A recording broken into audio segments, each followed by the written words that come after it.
Assalamualaikum warahmatullahi wabarakatuh. Kami dari kelompok 10, di sini kami akan menjelaskan materi tentang landasan ipteksi dan inovasi pendidikan yang beranggotakan saya Sasta Anjani dan rekan saya Salwa Asyifa. Nama saya Zaskia Valentika Ikram.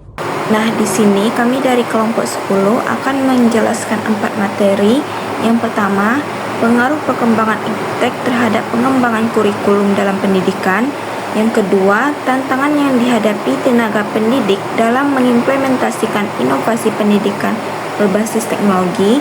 Yang ketiga, mengkaji bagaimana penerapan teknologi sebagai sarana pendukung kurikulum yang dapat membantu mencegah disparitas kualitas pendidikan. Nah, untuk materi pertama akan dijelaskan oleh Sasta Anjani. Nah, pasti banyak pertanyaan tentang apa sih itu inovasi dalam pendidikan. Nah, dalam konteks inovasi pendidikan, landasan ipteksi atau ilmu pengetahuan dan teknologi mencakup prinsip-prinsip dan teknik yang memanfaatkan kemajuan dalam ilmu pengetahuan dan teknologi untuk meningkatkan proses belajar siswa. Nah, materi pertama yaitu tentang pengaruh perkembangan iptek terhadap pengembangan kurikulum dalam pendidikan teknologi. Pembelajaran terus berkembang seiring dengan zaman. Perkembangan teknologi dalam dunia pendidikan sering dimanfaatkan dalam pembelajaran sehari-hari. Namun, dalam kehidupan sehari-hari, kita harus waspada terhadap fakta bahwa teknologi tidak hanya mendatangkan manfaat, tetapi juga mendatangkan dampak negatifnya.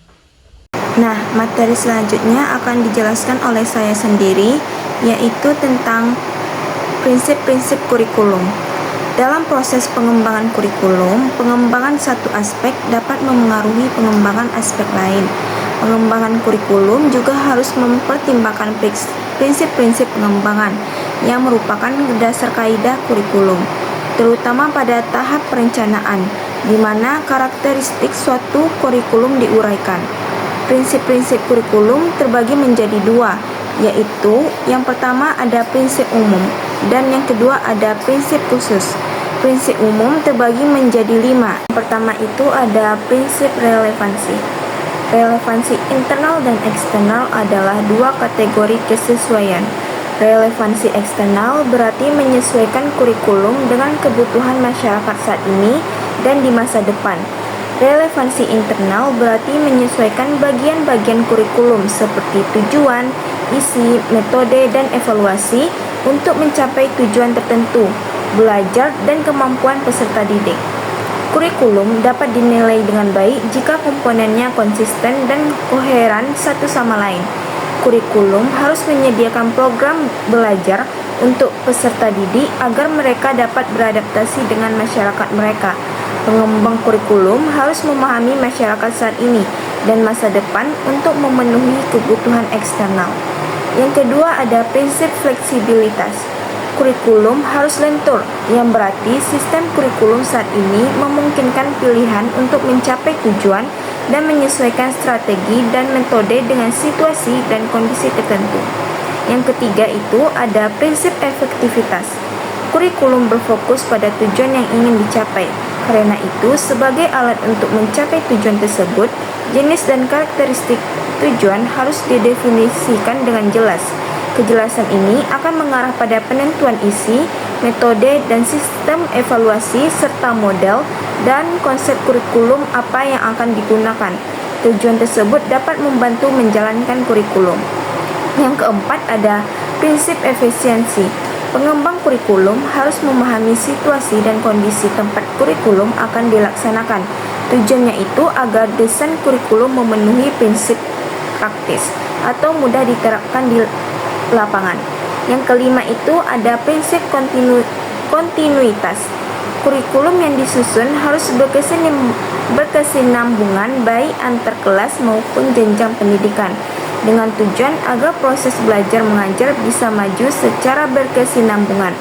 Maka dibutuhkan kerjasama antara pengembang kurikulum dari berbagai kelas dan jenjang pendidikan.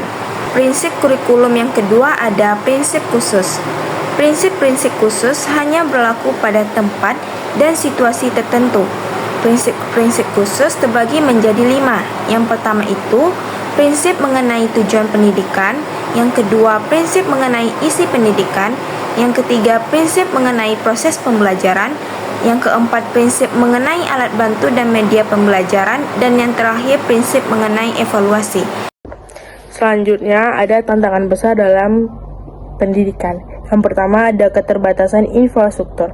Salah satu tantangan terbesar dalam implementasi teknologi dan manajemen pendidikan adalah keterbatasan infrastruktur. Masih banyak terdapat wilayah pedesaan yang terpencil masih mengalami kesulitan dalam mengakses internet yang stabil dan cepat. Kondisi ini menghambat penggunaan teknologi dan berbagai aspek pendidikan, mulai dari administrasi hingga pembelajaran daring. Yang kedua, ada literasi digital yang rendah. Literasi digital yang rendah di kalangan tenaga pendidik dan siswa merupakan tantangan serius lainnya. Fernando menekankan bahwa masih banyak guru dan siswa masih belum memiliki keterampilan yang cukup untuk memanfaatkan teknologi secara efektif dalam proses pembelajaran.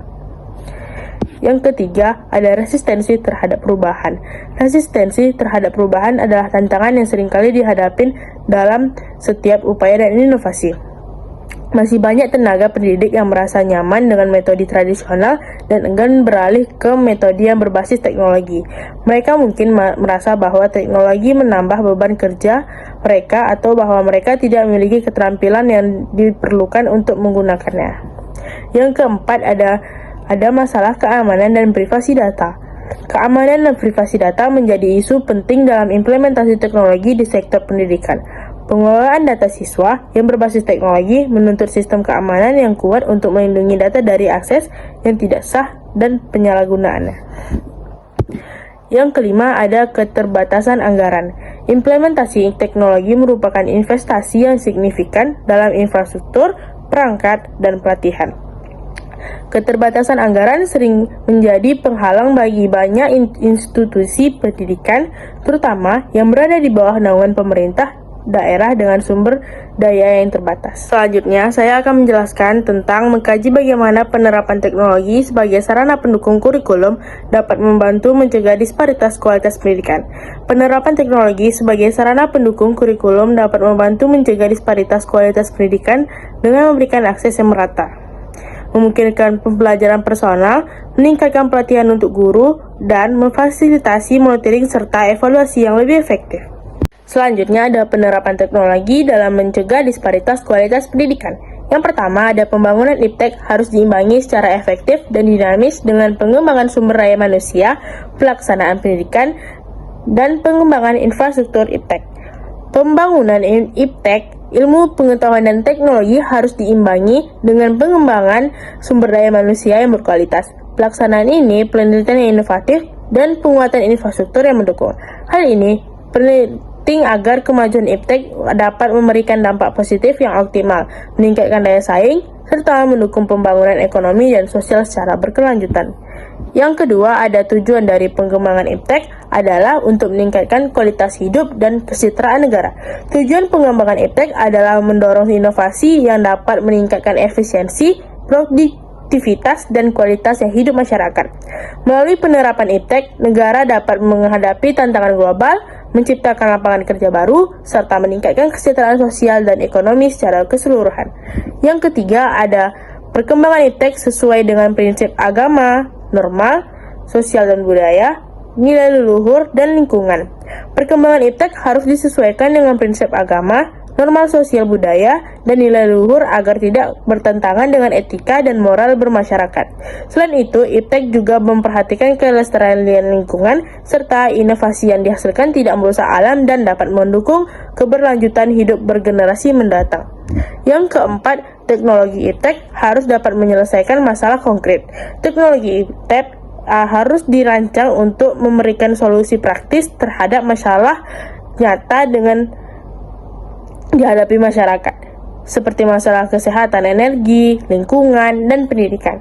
Dengan demikian, iptek dapat langsung memberikan manfaat dan meningkatkan kualitas hidup secara efektif. Nah, itulah hasil diskusi kami dari materi landasan ipteksi dan inovasi pendidikan. Terima kasih kepada teman-teman semuanya yang sudah menonton. Semoga mendapatkan manfaat dari apa yang kami sampaikan. Maaf bila ada kesalahan. Wassalamualaikum warahmatullahi wabarakatuh.